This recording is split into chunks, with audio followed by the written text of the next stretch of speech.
All right, what's up, guys? Connor Ferguson here, joined tonight by Eric Bridger for the latest episode of the Always Race Day podcast. Plenty to talk about from a weekend filled with fireworks that included Brandon Overton with a little Tony Stewart helmet toss to our guy Bobby Pierce. That was amazing to see. And then Jason Pursley kind of takes Kyle Larson over the hill, I should say, at Placerville. Along with it, Chili Bowl entries are out. High Limit has their purse information out for 2026. Jamie Benn is back. I don't think we'll touch on that a lot, but I had to wear the jersey today. And yeah, so action-packed show. No Ayrton Jennington, I don't believe, but I'm going to send him the link and make him feel really bad about not being able to get on here. He's with his girlfriend tonight, so don't give him too much shit. But, damn it, Eric, we did it again. I'm on the radio for 3 hours. I managed not to cuss. There's one rule we have. It's don't cuss in the first 5 minutes, and I probably break it twice a month. Okay, it's all right. Don't worry. Make sure you send this show to your friends because I probably just eliminated a third of our viewers. So without further ado, I should thank Chris Weiser first, shouldn't I? Mm-hmm. Shouldn't I? Yes, I should. Shout out to the Weiser properties. They came on the Always Race Day podcast and Always Race Day as a whole over during the Knoxville Nationals. They made our biggest 10 days of the year just a little bit bigger, and we've got a lot brighter stuff coming. That is not a hint. It actually is probably not the best adjective to describe the things we'll be promoting in 2026, but a lot of stuff on the horizon. Can't wait to get there. We will be at Chili Bowl in 2026, getting all that stuff finalized and turned in this week. So really excited about that. And now I suppose I could bring up the theme song, which is over here. Let's get started.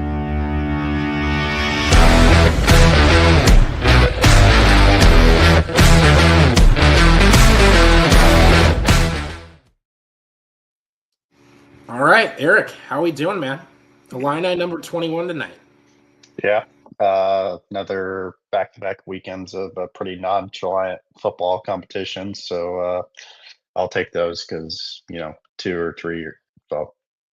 years ago it was fighting for a bowl game, and 5 years ago I think.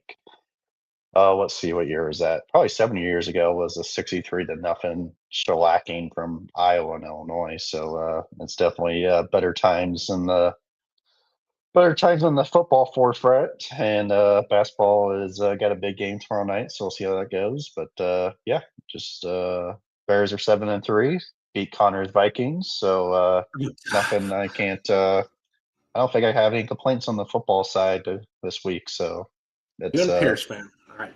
Yeah, I'm done with the NFL. I'm done with the NFL. I said it on this show a couple weeks ago, and my co-host Lucas, that won't watch this show, he loves the NFL, and it pulls at my heartstrings because I just don't care. When my team isn't good, I really don't give a shit about the league.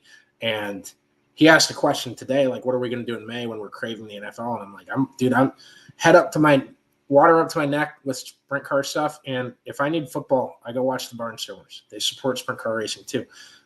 Could end up doing some stuff with us pretty soon. So little tease. But love them. Hate the NFL. Love dirt racing. Hate that you and Bobby Pierce just love that fucking shitty Bears team. I can cuss now that we've broken the rule, right? Yeah, no, it's stuff. Hey Jojo, how you doing? He says yo MFers. I don't want to be now he called them the Vikings, so I won't put that one up there. That's Jojo. We got kids watching this show. We have to be careful, okay? You already ruined that.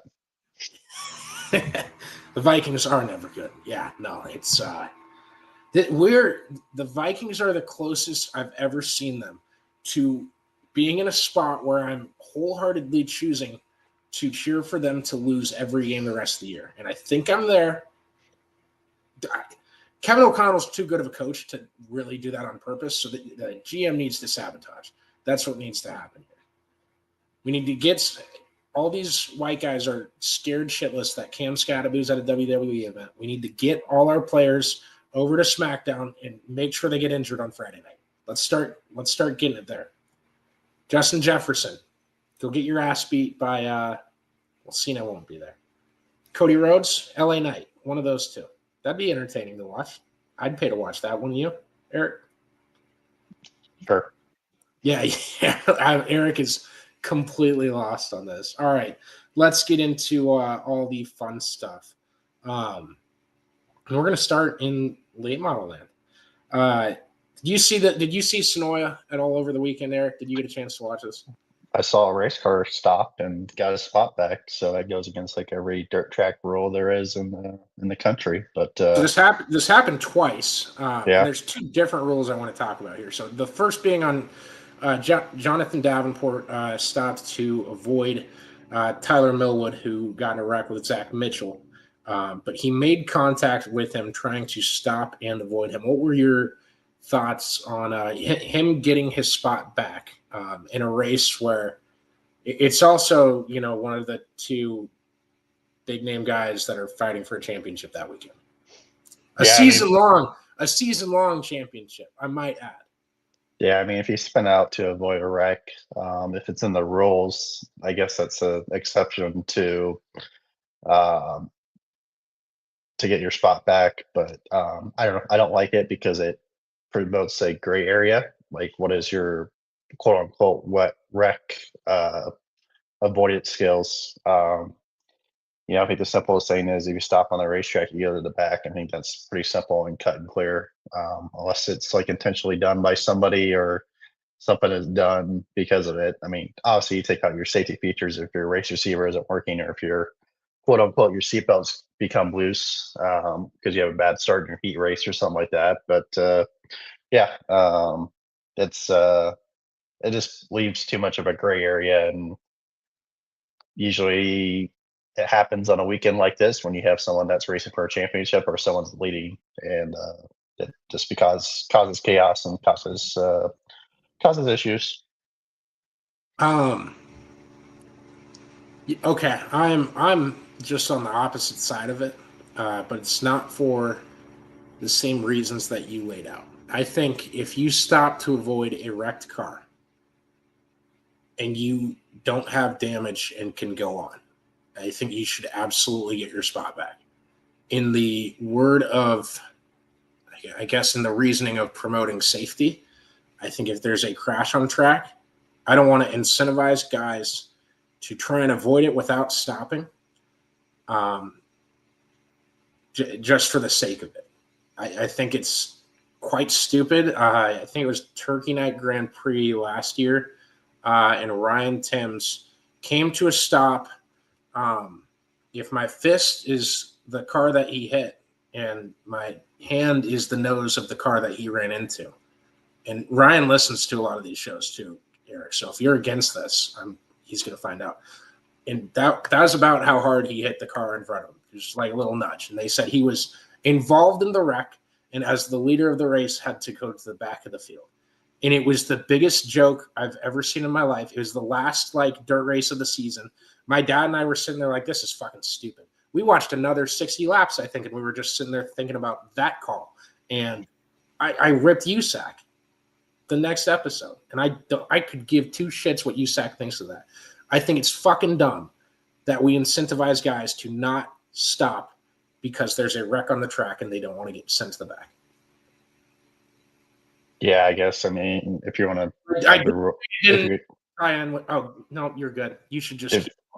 If you're gonna have the rule about not having damage, you're leaving yourself still a gray zone, and talk about that. That's just too much of what does no damage mean type of deal.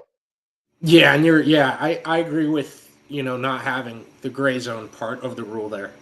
I think that does a disservice because if that's just two normal guys, normal as in guys fighting for 13th and 14th, not in the standings for the season long championship, then I think that gets called differently if we're going by the rule book. I'm not saying they called it. Well, yeah, I guess they called it wrong by the rules that they wrote down. And I think some people have a problem with that. In the same way, Bobby Pierce got his spot back after nearly coming to a stop, throwing it in reverse, kept it rolling, reversed with his back tires, and they said he never stopped moving, so he should get his spot back because he never came to a complete stop. The fucking spin rule and that shit, and incentivizing a guy who's going around in a circle to hit your foot on the throttle, and hey, as long as you don't stop moving, you're all good to go. That's even worse than the fucking rule I was just talking about. And I said they were kind of opposite, or I said they were unrelated. I suppose I'm pushing them together and relating them. That, guys, we shouldn't incentivize people to put their foot on the throttle, on the gas pedal, when they are wrecking a race car. I think that's dumber than the rule I just talked about. Yeah, I'll just go back to more black and white rule. I mean, I guess if you're not stopping on the racetrack, that's been the kind of rule too. You go ahead and get your spot back. But I don't know. It seemed like it just kind of all happened at once this weekend. So it's interesting to kind of see how it all played out and the reactions of people on Twitter or X or whatever you want to call it nowadays.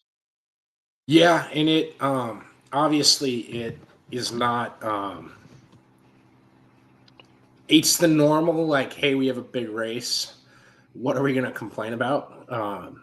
And obviously this one isn't, there's, so many different sides to the story. You'd call it a gimmick. I call it, yeah, I really want to see the top two guys fighting for a points championship race out on the track in every aspect, no matter what it takes to get there. I want to see that. And if it takes breaking some rules to get there or ignoring some rules, I'm fine with it. You obviously, I think, would reason with the racers of let's keep it all fair on the playing field, in the rule book, everything. So I think it, I don't know, there's just multiple ways to view all these incidents that we've had, especially over the weekend. Brandon Overton got out of his car and threw his helmet at the number 32 car. Said on his Facebook post, he said, wasn't the smoothest operation tonight. Appreciate the 32 for owning his mistake. Went on to apologize to others collected in the mess and didn't overall seem that angry with it. But we did get that Tony Stewart-esque helmet throw, which I will always appreciate. Yeah, it's I don't know. The spot that's kind of popped up in my head now, but it's been years since we've had that Kevin Ward accident with Tony Stewart. It used to be where if you got out of the car, you would be DQ'd or something like that. But that seems to have forgotten some people about that. So is that a rule in dirt racing? I think some tracks started to make the changes when that incident happened. But yeah, I mean, it's good to see drivers show the personality of it too. But I don't know. I don't see the sense of throwing unless he's got a helmet sponsor or his helmet guy gives him his helmets for free. But I don't see a sense of throwing your helmet at somebody that you obviously probably ended up spending money on and probably is not broken and not worth your time anymore. So, but I don't know. I mean, they probably got more money to spend on their race haulers or something like that. But good to see drivers show their emotions. But I don't know. Not a fan of throwing crap at people. I love Eric because one, he's a humble guy. Two, he's not. Can I call you a budget racer? That's sure. Not a slight, is it? Realistic racer, I guess you want to say. Yeah. Like race for a family operation that wasn't, oozing with cash and had $1 million sponsor or a helmet sponsor or anything. And I just saw your tone of voice change. He's like, I wouldn't throw a helmet. No, sir. Maybe a pair of gloves, but I don't know. You just, I want to say more times out of 10, you kind of look like an ass on the racetrack than you do getting your point across. So I don't know. Many throws don't go that smoothly. Yeah. Perfect form. It looked exactly like Tony Stewart's, who I would say Tony had exemplary form. And it hit the 32 car, which is the only three things you need to execute a good helmet toss.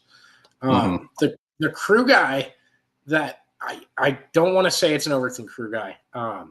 The dude that went in, I don't know what he was trying to do or if he saw the Bobby Pierce's crew guy coming over there to like block the car and then shoulder check them into the car. Like, what the fuck are you doing, man?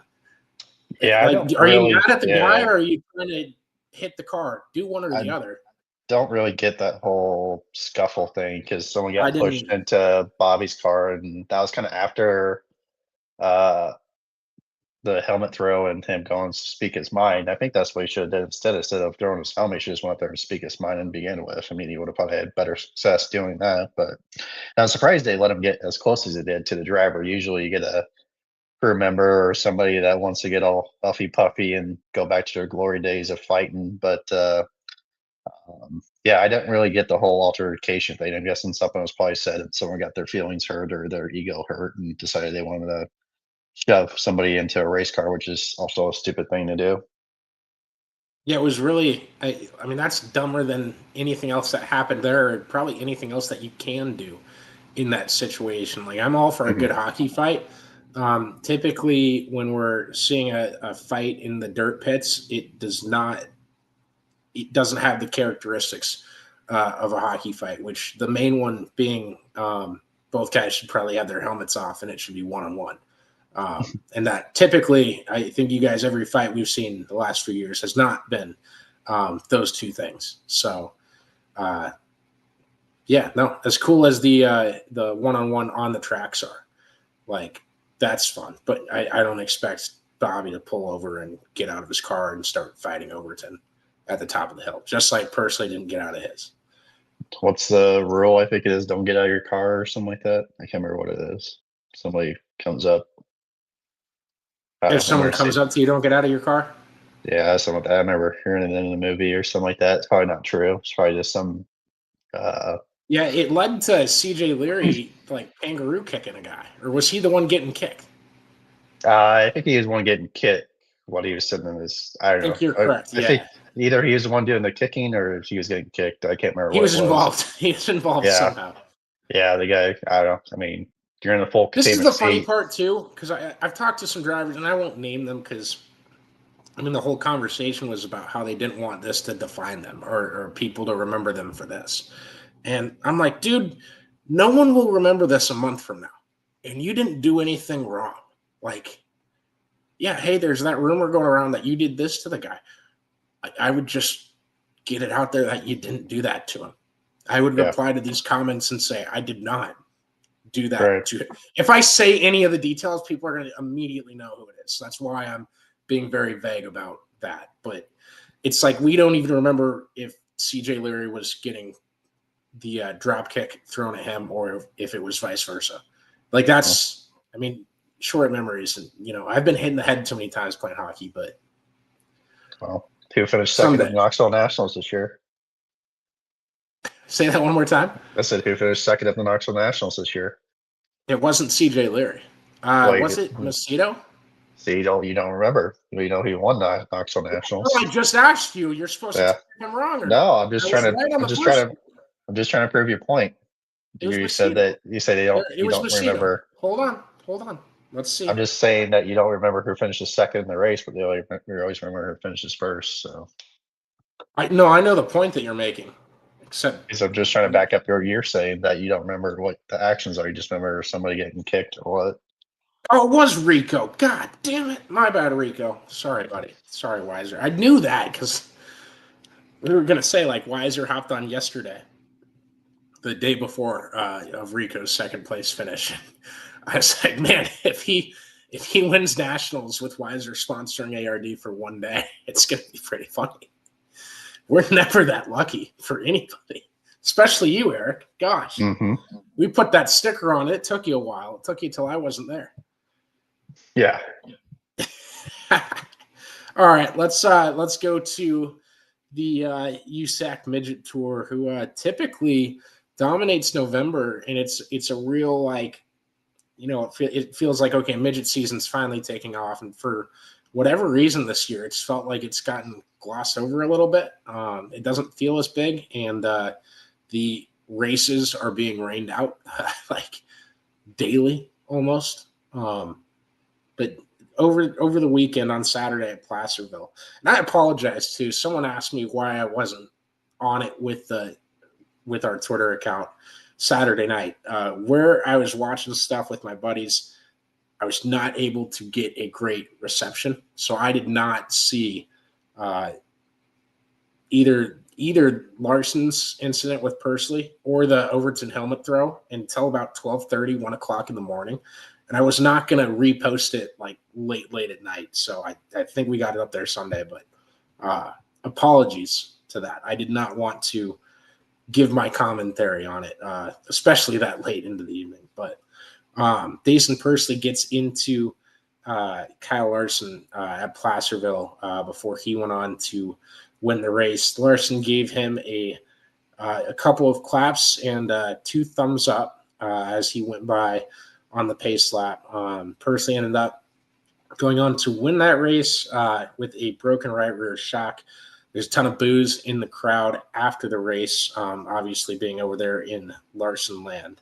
And the PA had to tell fans to stop throwing shit onto the racetrack. I don't believe he used the word shit. I think he said stuff, but maybe personal items. God, what a fun little ending to that race and whole situation there. I think these two are going to forget about it too. They're both really obviously talented drivers, but Pursley really showing why he was the biggest free agent over the silly season this year too. Yeah, I mean, he just ended up hitting the berm going in turn 1. I mean, you could see it clear as day, and then when he hit the berm, he just was trying to turn as left as possible. But yeah, it's just bad place, bad timing, and if that's one place you are going to, that's probably the worst place you're going to if you do get in a wreck with Kyle Larson or wreck Kyle Larson, because not saying you probably need security, but your line for T-shirt sales or autographs are probably going to be a little bit lower. You're probably going to get some choice words said to you from some fans, but I mean, the fans are in the driver's seat. They don't know how difficult that is, and that track would seem to be pretty narrow and pretty hooked up still that late. So I'm sure his chances of actually passing them were pretty slim to none, and he just had to take it. Unfortunately, he just made a mistake and hit the berm, and yeah, that's pretty much about it. Yeah, and a lot of those fans too, especially over rooting for Kyle Larson, and it's Kyle Larson or the highway, right? Like it's, and I get it, that's fine. That to me, when I was growing up, it was Jeff Gordon or you suck. That if you took out, I liked Matt Kenseth, and then Matt Kenseth tried to take out Jeff Gordon at Bristol, and he probably didn't. No, he did do that one on purpose. That one was pretty egregious. I remember it now. But there is absolutely no leveling with some of them, especially if you're from like the NASCAR side of things and you're going at Larson for anything. There's no leveling with any Larson person, and sometimes it's me because it's just something that they will some detail about what they're saying. I'll be like, that is absolutely stupid. Larson would kick Max Verstappen's ass in a monster truck. Which is true. I think everyone on the comment section will double with me there. But they really hate you if you do anything remotely close to what Pursley did. And I can't imagine. I do want to we're going to get Pursley on at some point this offseason. Remind me to ask him what was like yelled at him by people passing by.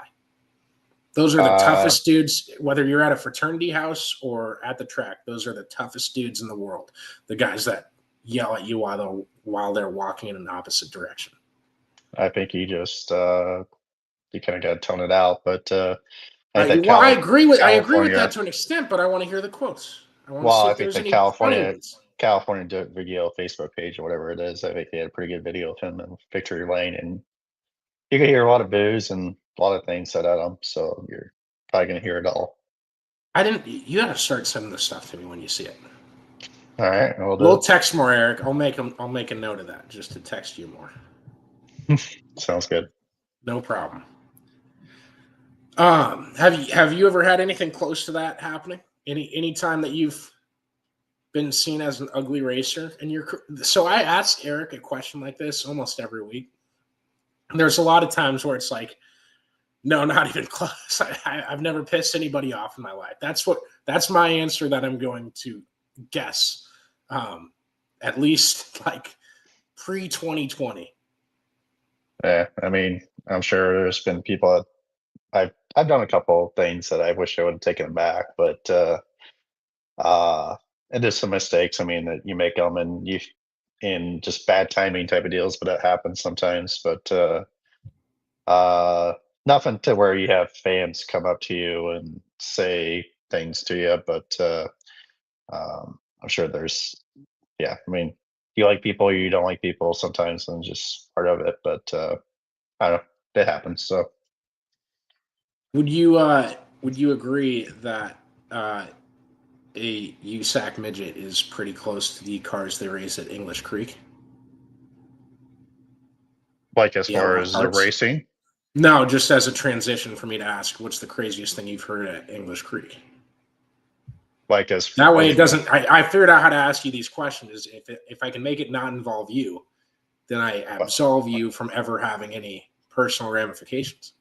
I've never had any issues at English Creek before. Have you seen it? And I haven't personally seen any freakouts there.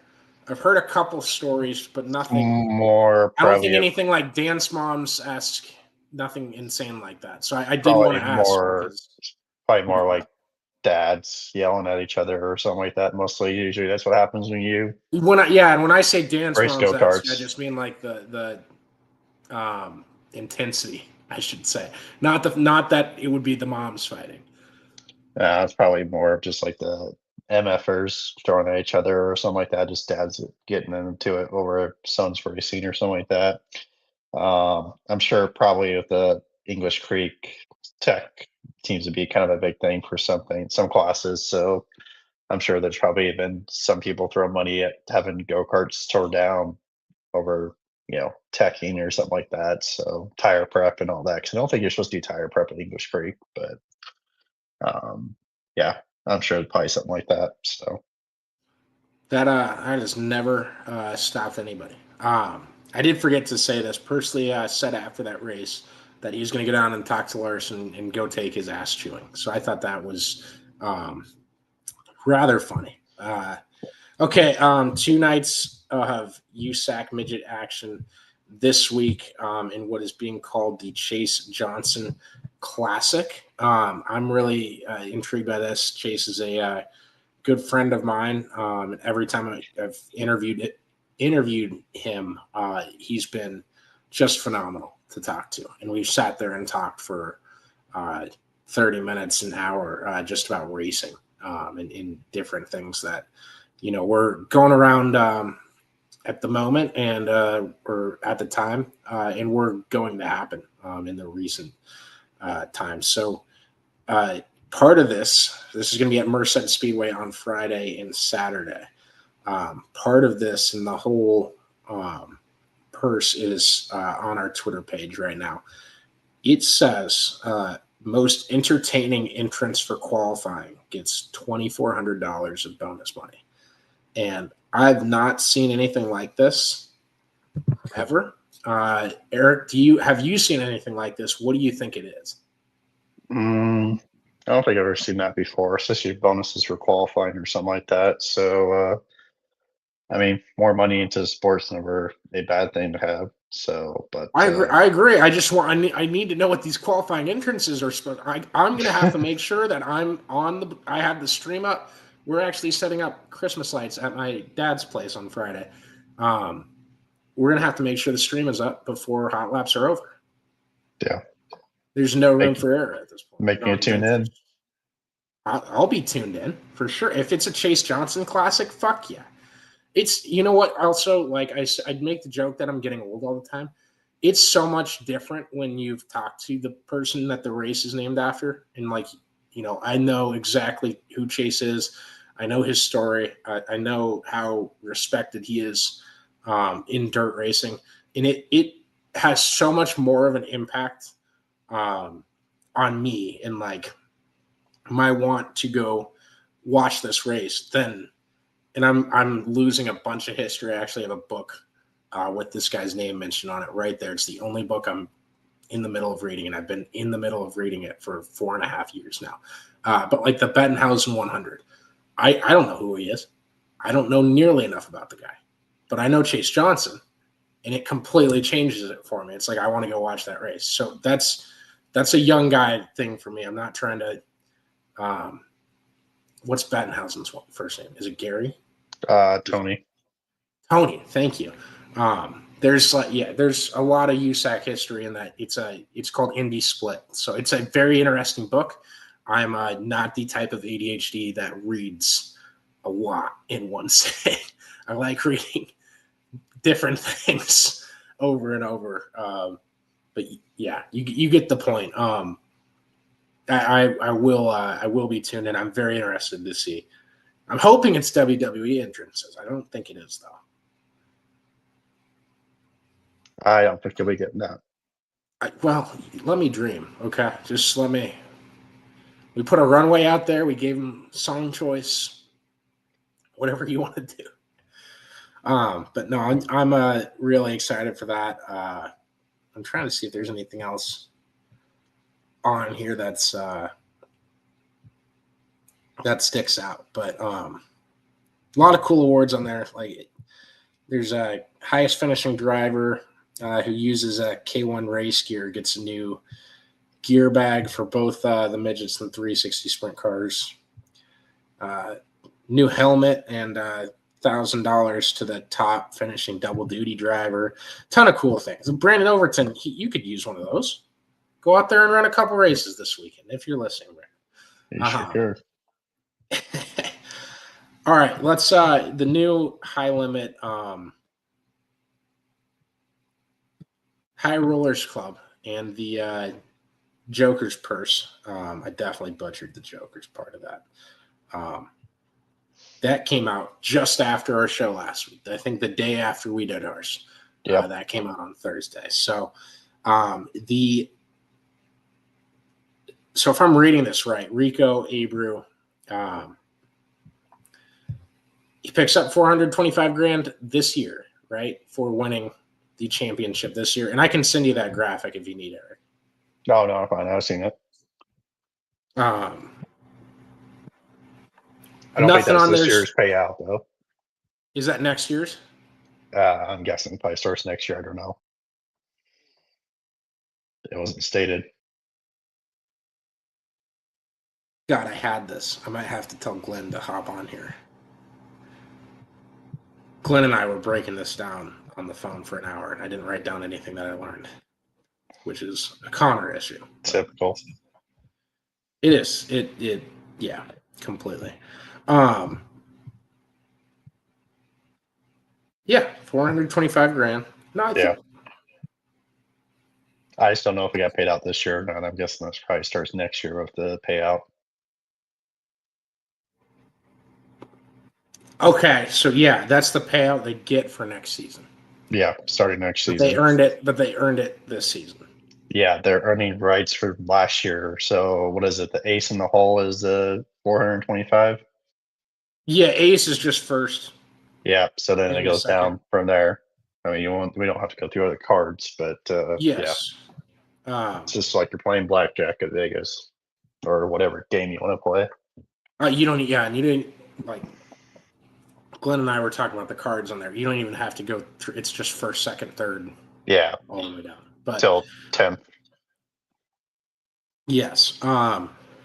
So the Jokers thing, that is all of the, if you're an open team running next year, so a team without a charter, and you get first in the overall standings, you get $350,000 if you are an open team running and you get first. If you get second as an open team, second through fourth, and you're the highest finishing Joker or highest finishing open car, you're $300,000. Fifth through eighth, and you're the highest finishing Joker, it's $200,000. And if it's ninth or worse, you get $100,000 for being the highest finishing Joker. And if that was the case, it's still less than CJB gets $150,000, and that's the 10th charter or franchise or whatever you want to call that. But pretty cool numbers there. Same with the rest of them going down, or like $200,000 if second through eighth, and then $100,000. Same with third, I believe, is $100,000 minimum. Fourth, I believe, is $100,000. Fourth is 75 grand. Yeah, you guys, that chart is out there. I don't want to sit here and read off lists because that's pretty boring. But I think the open part of all that is a lot more interesting than the franchising part or the charter part. I'm curious as to the qualifications of getting into it when you're not on there right now, and the teams that are trying to get into it and what it will take from them.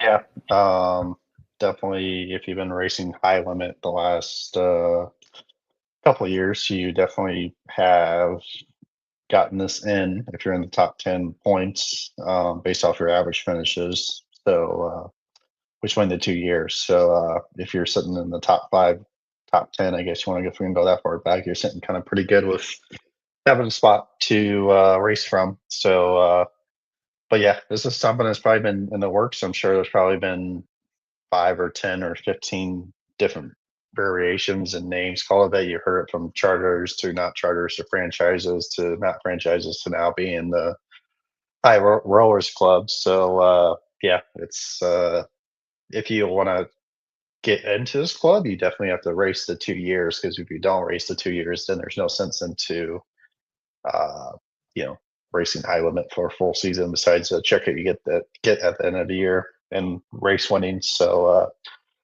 it'll be interesting And to see this how it pays is out. and this is the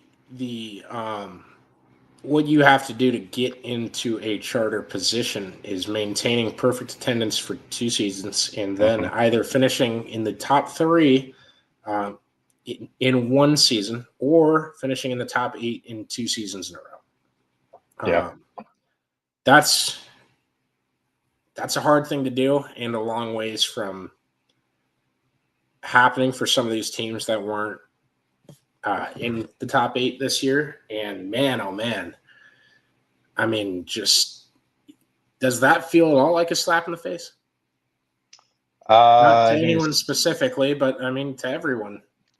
definitely for the people that don't finish. I mean, you're not going to see a Bill Rose or Bill Rose type of team race with the high limits, because there's no way they would be able to get like their money into the high rollers club. So yeah, they're definitely wanting to have a big competition for it, and maybe a little bit of drama into it as well too, as far as to who has it and who doesn't, and who can achieve it within 2 years and maybe even sell it. I don't know if the 14's Jason Myers 14 charter has been sold yet, but it sounds like the deal's pretty much done, if not done. All right, yeah, I believe that's going to Book. Is that the one going to Book? That would be going to the second car for Second, Gio Sezzi. CMR car. Yeah, Who's Book First getting? fire. CJB's? Their own, because they Did ran Book high get limit one? last year. They ran high limit last year. What was I? The way Tanner worded the text, I either brain farted or Oh, he. Yeah, it was. unless they didn't finish good enough the first 2 years, I don't know. I think they're in it though. Let me look. Yeah, they got a charter. Yeah. So Well, they didn't get a charter. They have a charter. Okay, sorry. yeah, No, that's on me, guys. The Tanner didn't even typo that in the text. I just completely had it in my brain, half-ass backwards. Jojo asks if we've had Rico on yet. We have not. He is on the list. We're going to get him on over the off season. The weeks are counting down fast. We're probably going to have a lot of double guest nights. If we ever do recorded interviews, that'll be the back end of the show. But you guys will know. You'll know at least the day of that we're doing somebody. So, well, phrasing, my bad. But yeah, I'm excited for the rest of this year and who we'll have on. One thing that's not nailed down yet in a potential switch, I don't see the switch happening for Jason Johnson Racing to go away from the World of Outlaws. Eric, do you think there's a chance that Carson Macedo is on the High Limit Tour next year? no, because what do you finish in points this year? Third. I mean, Yeah, he's third. gonna have a better chance of finishing third at the World of Outlaws than he would be finishing third at the high limit. And plus, they would have to do the whole 2-year thing before they get the. Well, you just have to finish top 3 once. No, it's their 2-year average. Oh yeah, I guess you have to finish the top 3 once and you get it. Yeah.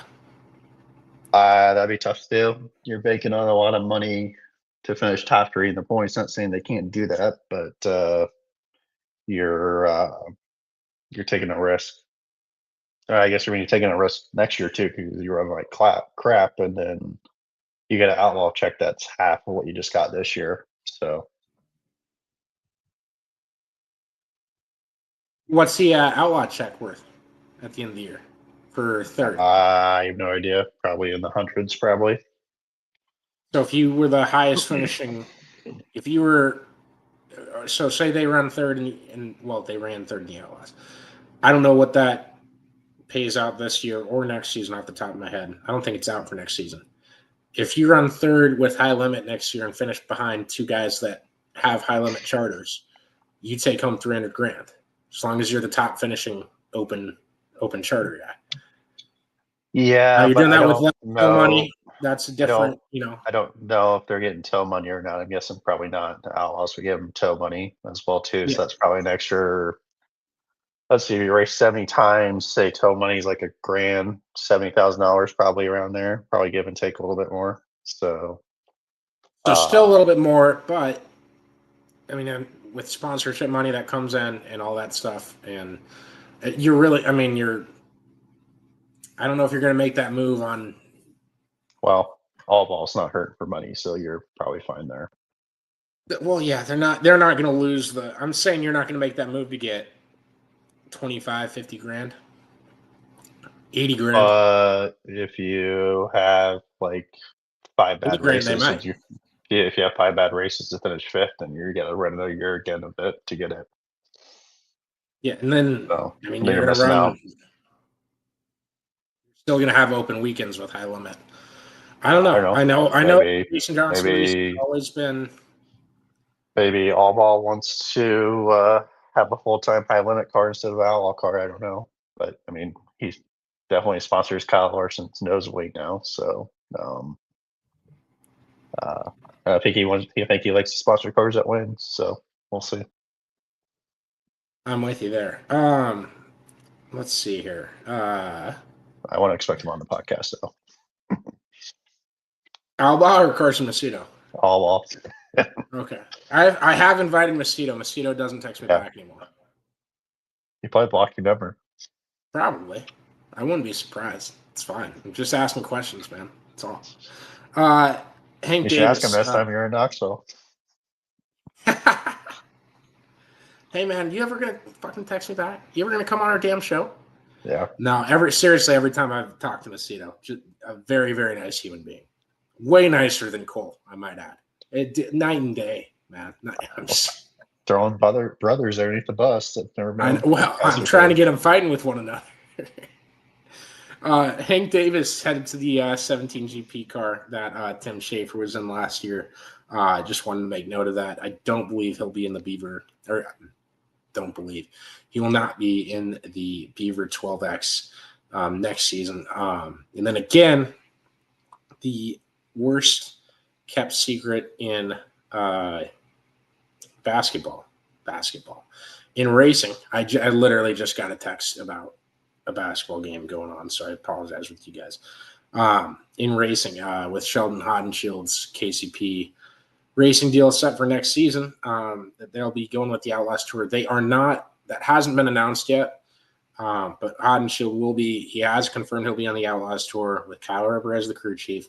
And he is promoting the Buckeye Brawl weekend, which will be at Millstream and then Mansfield Speedway in Sharon over that October 8th through 10th weekend. But Mansfield getting national sprint car race, I think is huge. And I've DM'd Matt Tift. He has not. We get ignored a lot on the DMs. I'm not asking for sympathy. If you want to tweet them and say you're such a bitch for not answering Connor's DM, you can absolutely do that. I won't stop you. But Matt Tiff getting national tours, World Outlaws late models, and sprint cars for his first year as a dirt track over there at Mansfield is awesome. Jojo, I will keep you in the loop too. He says, be sure to keep me in the loop. His notifications don't come through on YouTube. There's a series of people I text every time we do an episode, like, hey, we're on right now.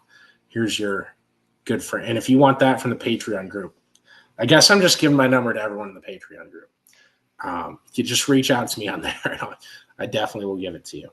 But Matt Tift and Mansfield Speedway to get that is huge, I think. I don't think enough dirt tracks do that. I think I've been saying the new track weekly show thing is dead and has been for years. Go out and get national tour races at your track. And Mansfield's done that. So I'm excited to see how it works. Excited to see how it looks, and really excited to see what the racing is like at that track with both late models and sprint cars next year. Yeah, they get the late model show and the sprint car show as well too, so it'll be interesting to see how it goes. Definitely a lot of work to do before it gets ready to race, but yeah, it's sounds like he's going to do more than just have racing there. Some maybe family events, Christmas lights, those type of things. But we'll see how that goes.